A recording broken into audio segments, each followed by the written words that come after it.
Dengan saya Mangiko. Pada kesempatan kali ini, saya akan membawakan sebuah kisah yang berjudul Misteri Rumah Terbengkalai. Bagaimana kelengkapan ceritanya? Tak usah berlama-lama, berikut ceritanya. Sudah cukup banyak orang yang membicarakan tentang keanggaran rumah terbengkalai ini. Tapi bagi sebagian orang di sekitar rumah tersebut, mungkin sudah menjadi hal yang biasa. Selain membicarakan tentang keanggarannya, tidak sedikit juga orang yang mempertanyakan kenapa rumah tersebut dibiarkan begitu saja. Siapa pemiliknya? Apa alasan rumah tersebut sampai terbengkalai seperti itu? Usia rumah tersebut bisa dikatakan belum terlalu tua. Menurut salah satu narasumber mengatakan bahwa kurang lebih rumah itu sudah ada sejak tahun 1995. Yang membuat saya penasaran, ada salah satu narasumber lain yang mengatakan bahwa rumah itu adalah syarat pesugihan. Diceritakan oleh narasumber bahwa dulu ada keluarga kaya raya yang sengaja membangun rumah tersebut dan kemudian ditinggalkan begitu saja, tanpa pernah ditempati atau ada yang menempati setelah rumah tersebut selesai dibangun. Banyak kejadian-kejadian mistis yang terjadi setelah beberapa tahun rumah itu terbengkalai. Dikatakan bahwa rumah tersebut pernah dijadikan lokasi syuting untuk sebuah konten dan hampir semua kru mengalami kesurupan. Ada juga yang mengatakan di rumah terbengkalai itu sempat ada orang yang melakukan bunuh diri dengan cara menjatuhkan dirinya dari lantai 2 rumah itu. Dan masih banyak lagi orang-orang yang mengatakan pernah mengalami kejadian mistis saat melewati atau sengaja mendatangi rumah tersebut. Sebelumnya, saya sama sekali tidak pernah berniat mencari tahu mengenai asal-usul rumah tersebut. Setiap hari saat saya berangkat kerja, rumah itu terlewati karena posisi rumahnya memang berada di pinggir jalan raya. Hari Selasa kemarin, saat saya pulang dari tempat kerja, entah kenapa ada salah satu sosok dari rumah tersebut yang mengikuti saya. Sesampainya di rumah, kemudian saya bertanya kepada sosok yang mengikutiku, apa tujuan dia mengikuti saya? Sosok tersebut meminta saya untuk singgah di rumah itu. Dia mengatakan bahwa yang menjadi tuannya mengundang saya untuk bersilaturahmi. Saya pun menjadi penasaran dan kemudian saya mengajak istri keponakan saya untuk pergi ke rumah itu. Sesampainya di sana, saya melakukan survei, tapi saya belum berani memasuki rumah itu. Ditambah istri keponakan saya merasa ketakutan dan terus mengajak untuk pulang. Akhirnya daripada membahayakan, saya memutuskan untuk tidak memasuki rumah itu dan saya kembali pulang. Saat saya berjalan pulang, tiba-tiba dari atas loteng ada suara yang memanggil saya. Saya pun sontak melihat ke belakang dan ternyata di atas loteng ada sosok tinggi besar, bertaring yang melambaikan tangannya. Seperti seorang yang mengajak untuk masuk rumahnya. Tapi karena istri keponakan saya terus merengek mengajak saya pulang dan dia mengatakan bahwa dia sudah merasa pusing dan mual. Akhirnya saya tidak menggubris sosok yang berada di atas loteng itu. Sesampainya di rumah, istri keponakan saya mengatakan bahwa dia tidak mau lagi kalau diajak ke rumah terbengkalai itu. Baru di halamannya saja, dia sudah merasakan pusing dan mual karena memang hawa negatifnya begitu kuat, sehingga terjadi benturan energi. Saya mengatakan meskipun hawanya terasa seperti itu, tapi sosok makhluk yang menjadi penghuni rumah itu tidak berbahaya. Keesokan harinya, saya memutuskan untuk kembali ke rumah terbengkalai itu dengan mengajak keponakan saya. Saya masih penasaran apa maksud mereka mengundang saya untuk datang ke rumah itu. Kemudian setelah Ashar, kami berangkat ke sana. Sesampainya di sana, tidak ada satupun warga sekitar yang terlihat karena kebetulan hujan baru reda pada saat itu. Setelah meminta izin dan mengucapkan salam, saya dan keponakan saya pun memasuki rumah terbengkalai itu. Pintu rumah tersebut tidak bisa dibuka karena digembok. Kami memasuki rumah itu melalui jendela yang memang kacanya sudah pecah. Saat pertama masuk, kami disuguhi pemandangan yang cukup mengagetkan. Karena selain pecahan-pecahan kaca yang sudah tertutup tanah, terdapat banyak gundukan-gundukan kotoran yang hampir memenuhi setiap sudut ruangan dan lantai rumah itu. Cat dinding yang cukup kusam dipenuhi kotoran burung yang menempel. Hawa pengap pun sangat menusuk dan bau kotoran burung terasa menyengat. Mandi di lantai bawah. Saya menuju dapur dan melihat ada tikar yang biasa dipakai untuk alas jenazah di keranda. Kemudian saya melihat kamar yang berhadapan dengan kamar mandi. Kamar mandinya sangat gelap. Terdengar suara tetesan air dari atap rumah yang memang sudah rusak parah. Terlihat samar ada bak mandi yang kondisinya belum terlalu rusak. Tidak ada apa-apa di rumah tersebut selain ruangan-ruangan kosong. Tadinya saya ingin melihat ke lantai 2, tapi karena tangganya basah dan dipenuhi lumut, saya pun mengurungkannya. Karena licin dan takut terpeleset, saya hanya melihat-lihat keadaan di sekeliling lantai bawah saja. Tidak lama, sosok yang kemarin memanggil saya dari atas loteng menghampiri saya.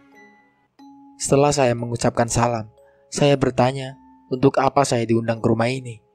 Sosok itu mengatakan, ada beberapa hal yang ingin dia sampaikan. Rumah tersebut memang dijadikan syarat untuk pesugihan, dan sosok itulah yang melakukan perjanjian dengan orang yang memujanya. Dia akan memberikan apapun itu dalam bentuk harta, kekayaan yang diminta oleh orang yang melakukan perjanjian dengannya. Syaratnya adalah orang itu harus membangun sebuah rumah untuk menjadi tempat bagi sosok tersebut. Selain itu, tumbal manusia pun harus diberikan dalam waktu yang sudah ditentukan. Kemudian saya bertanya, kenapa sosok tersebut mengabulkan permintaan orang yang memujanya? Kenapa harus ada tumbal manusia? Sosok tersebut tertawa dengan suara yang menggelegar. Kemudian dia berkata bahwa dia makhluk yang diciptakan oleh Allah, tetapi memiliki tugas untuk menggoda manusia agar jauh dari Allah. Lalu sosok itu berujar, surga dan neraka itu manusia yang memilih. Manusia dan bangsa kami sama-sama melakukan ibadah kepada Allah, tapi ibadahnya jelaslah berbeda. Tugas kami untuk menggoda manusia, tapi kami melakukan semua itu sebagai cara ibadah dan bukti ketaatan kami kepada Allah. Manusia dikatakan makhluk yang sempurna karena selain ada sifat kami, terdapat pula sifat Allah dalam dirinya.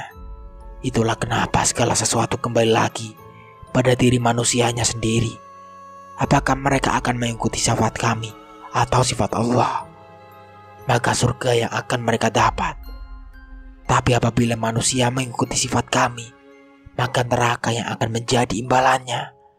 Bagi kami, hidup di neraka itu tidak akan membuat kami menderita, karena neraka memang sudah ditakdirkan untuk menjadi tempat kami.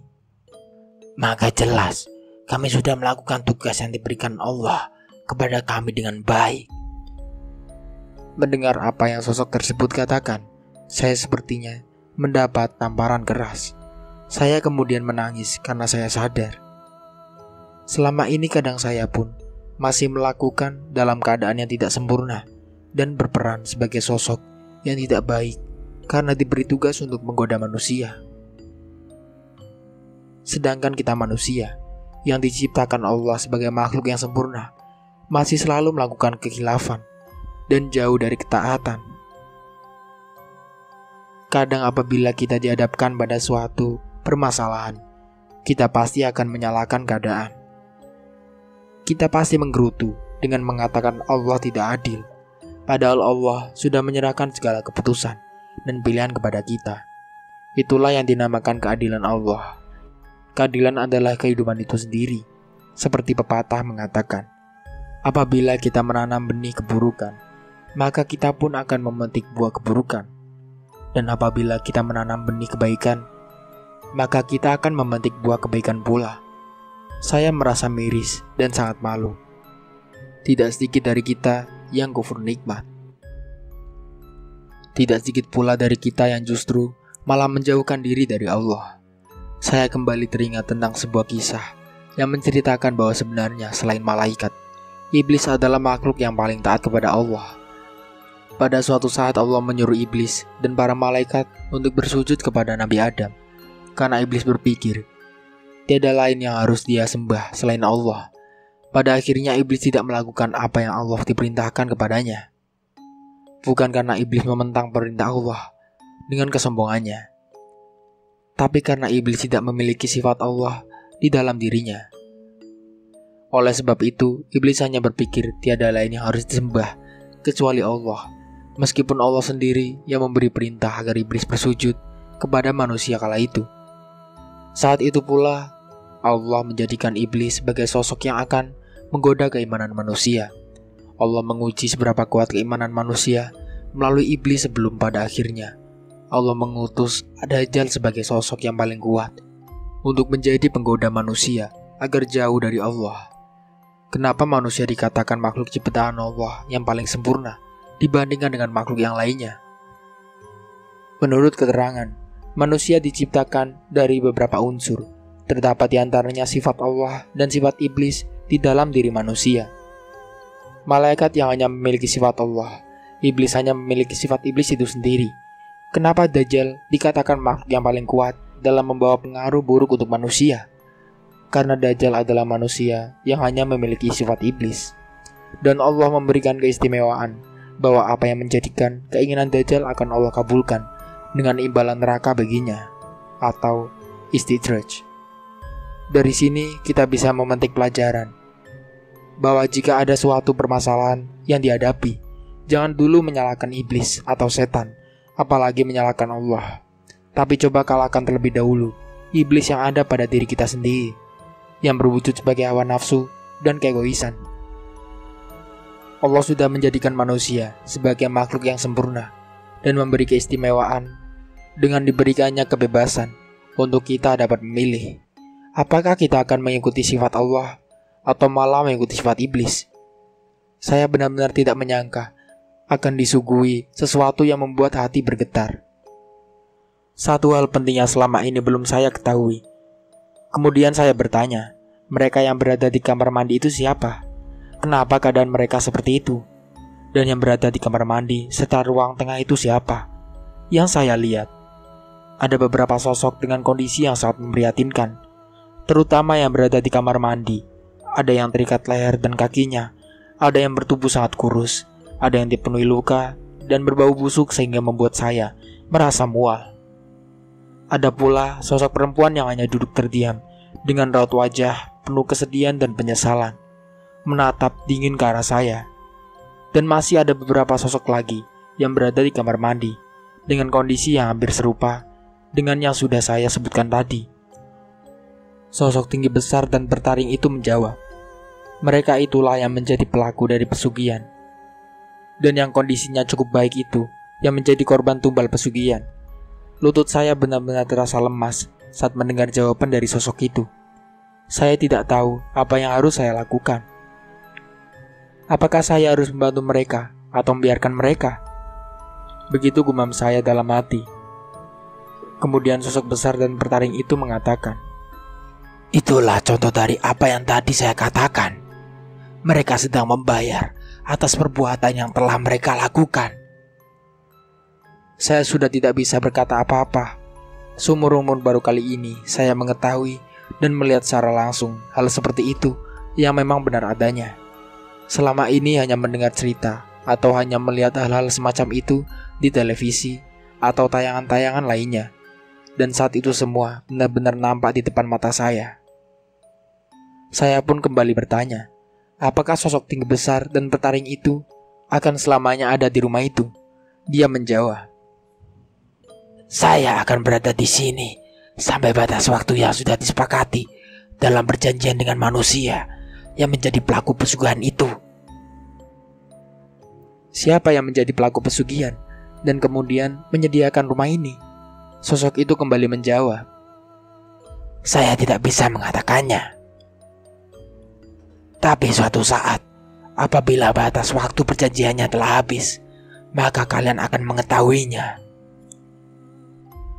Kemudian sosok itu perlahan menghilang dari pandangan saya. Saya hanya bisa tertegun setelah mengetahui banyak hal yang selama ini menjadi misteri. Setelah itu, saya mengajak keponakan saya untuk pulang. Di luar rumah, saya sempat menetralisir energi saya dan keponakan saya. Karena pada saat berada di dalam rumah, kepala saya terasa sakit dan pundak saya terasa sangat berat. Itulah sepenggal kisah nyata yang baru saja saya alami kemarin. Semoga kita semua bisa menjadi pribadi yang lebih baik dan berperilaku seperti selayaknya manusia. Jika ingin mendapatkan kehidupan yang layak, jangan sesekali mengambil jalan pintas yang salah. Berdoa dan berusaha lebih keras lagi, lebih mendekatkan diri pada Allah. Karena apabila kita sudah dekat dengan Allah, jangankan kita yang minta, yang tidak kita minta pun akan Allah berikan, jika memang itu yang terbaik untuk kita. Allah mengetahui segalanya. Jangan pernah mengkhawatirkan persoalan rezeki, karena Allah yang menjamin. Semoga dari cerita ini kita bisa ambil hikmahnya. Saya Mang Iko pamit undur diri.